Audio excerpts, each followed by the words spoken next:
கோதுமை மாவு ரவையை வச்சு ரொம்ப ரொம்ப சுவையான ஸ்வீட் பண்ணுறதுக்கு 2 கப் 250 கிராம் கோதுமை மாவை லைட்டாக சூடு வர வரைக்கும் வறுத்துக்கோங்க.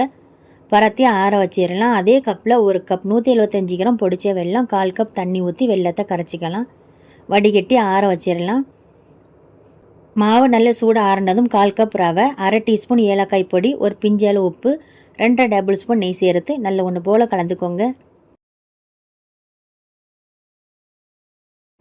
வெள்ளைப்பாகு சூடு ஆறினதும் கொஞ்சம் கொஞ்சமாக ஊற்றி சப்பாத்தி மாவு பதத்துக்கு பிசைஞ்சிக்கலாம். 1 கப் வெல்லத்துக்கு 1/4 கப் தண்ணி மாவு பிசைய சரியாக இருக்கும்.